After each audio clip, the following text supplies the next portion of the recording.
In the 23rd story of Balakanda, we are going to see about Trishanku of the solar race. This is an interesting story. In the solar race was a king by name Trishanku. He was a good king, famed for his righteousness, as all the kings of the race were. All on a sudden, he was filled with a strange desire. He wanted to reach the heavens with a human body. He approached his guru Vasishta with this desire in view and asked him to perform a yaga which would help him realize his dream. Vasishta refused, saying, "This is an unnatural and impious desire on your part.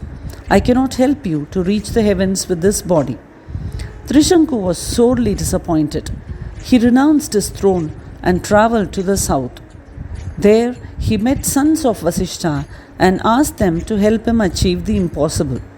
They were 100 in number, and they had performed tapas for several years, and they were rich in the wealth of tapas. Trishanku approached them and, saluting them with reverence, he stood with folded palms and said, "I have surrendered myself to you. I am the king whose guru is your dear father. I request you to perform for me a yaga which will make me reach the heavens with this human body."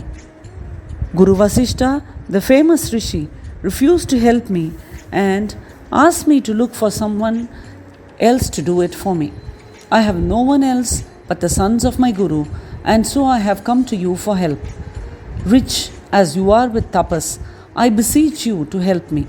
It is well known that your ancestors have been the gurus for the line of Ikshvaku all these years. You are like gods to us, and you should grant me my prayer.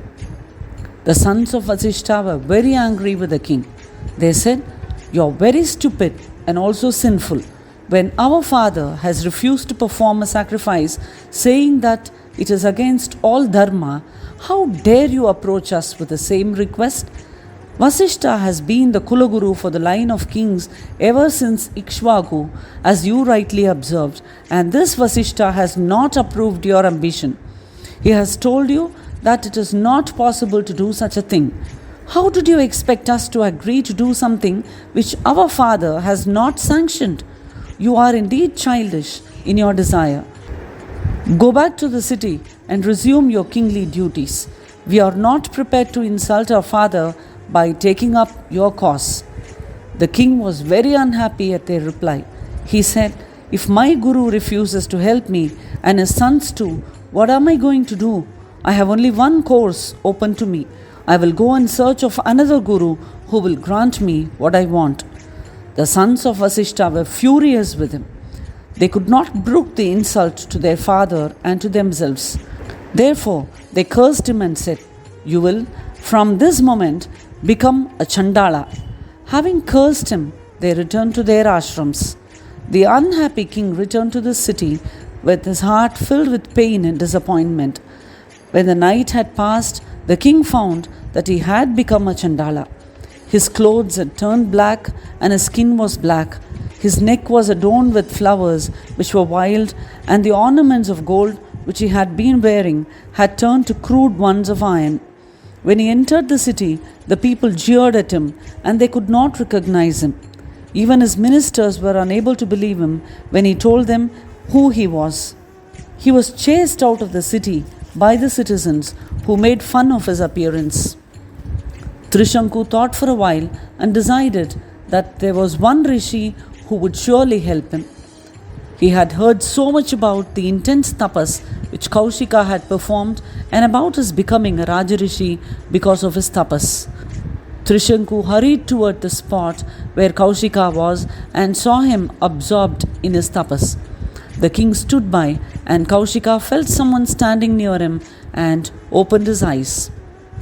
He looked at the dark and ugly Chandala standing at some distance. His eyes and his face were the very picture of woe, and Kaushika, whose heart was always ready with sympathy, felt that this man was suffering intensely. He called him near and asked him, "I can see that you are Trishanku, the king of Ayodhya. You are a great warrior and a good king. What can I do for you?" I know that this Chandala form of yours is a result of a curse. Tell me what I can do to help you. Hearing the words of affection which were spoken by Kaushika, the king was overcome with gratitude and his eyes filled with tears. He said, "My Guru Vasishta and his sons have refused to grant me my desire. I asked them to make me reach the heavens with this human body, and they would not grant me my wish. I have performed 100 yajnas, but evidently that is not enough. I have never once in my life spoken an untruth, and I will not do so hereafter. I swear that I have ruled my subjects with great care, and I have never once transgressed the rules which a Kshatriya should follow. I have always tried to please the elders, and have always set my mind on dharma. Seeing that all this seems to be futile when it cannot grant me a small desire, I realize that man's attempts are always useless and fate is the only powerful factor. Everything is controlled by fate, and fate is the ultimate refuge of all. I have now come to you to ask you if you will help me realize the dream in my heart to reach the heavens with this mortal body. I have no one else to whom I can go with this request, and it is up to you to help me and prove that even fate can be subdued by the attempts of man." Kaushika was filled with pity and compassion for this king who had been so unfortunate. He spoke in a soft and gentle voice, and he said, "O king, you are welcome to be with me in my home.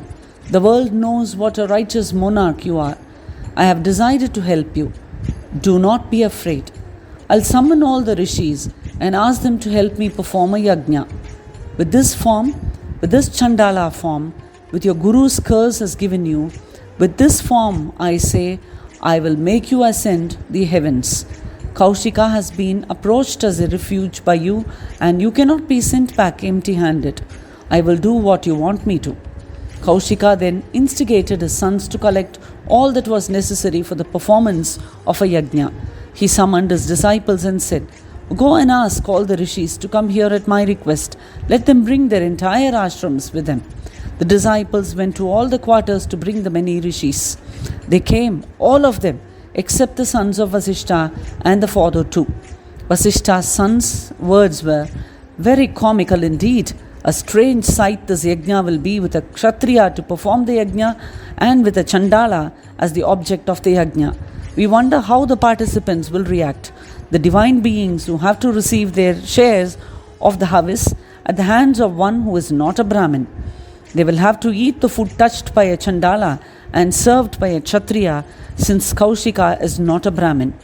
When he heard these words, Kaushika was highly incensed, with his eyes red with anger, and he cursed them to be Nishadas.